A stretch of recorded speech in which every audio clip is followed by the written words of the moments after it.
In this lesson, we're looking at the second of our two main ways to cause a dislocation in the arm. This time we're working on the shoulder. Now, people will often tap with the figure 4 series, and that's what we're working on here. They'll often tap from pressure that they perceive to be in their elbow, and they may be feeling the pressure there, but ultimately it's really about dislocating the shoulder. Essentially what we're doing is we're using the lower part of the arm, or the forearm, as a lever to rotate until the shoulder comes out. And we can rotate it one way or the others. These are usually called top figure 4 arm locks or Americanas, and this direction is often we call them lower figure 4 arm locks, or more commonly known as kimuras.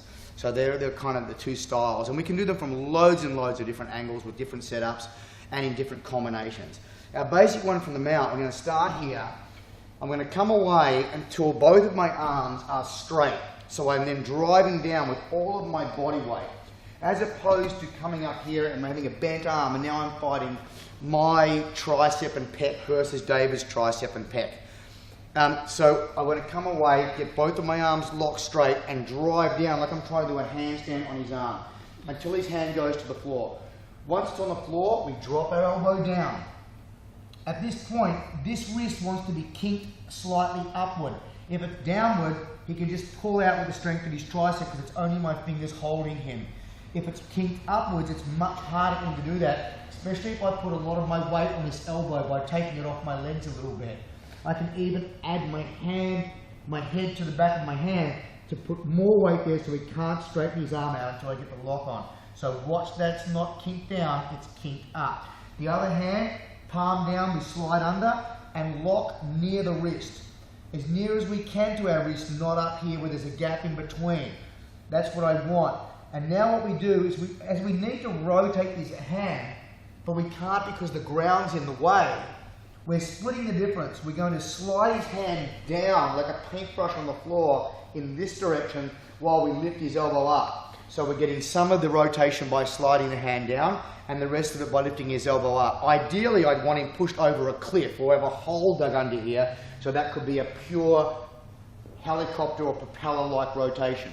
But we can't because the floor's in the way. With other figure 4s where the floor's not in the way, you'll get much more of a pure propeller type action, and we'll talk about that in the next lesson.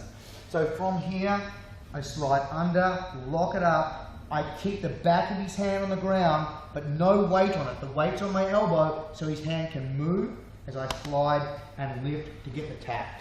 So once again, from the top, we drive it to the mat. Elbow down, hand under, get the lock, slide and lift. And we call that our top figure 4 arm lock from the mount position. Of course, that move can be done from side control as well.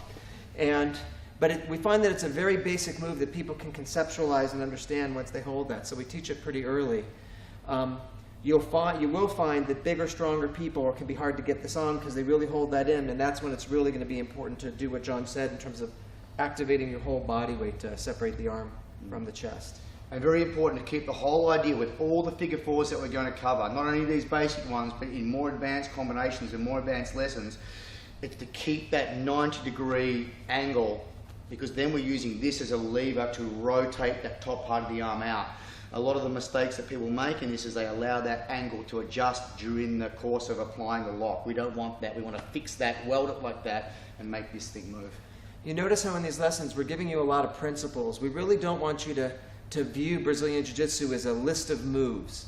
I'm sure you own a lot of DVDs. You can always just get access to more and more moves. What we're trying to give you here is the principles behind the moves and teach them to you in a proper order so you can build a foundation and begin to essentially teach yourself.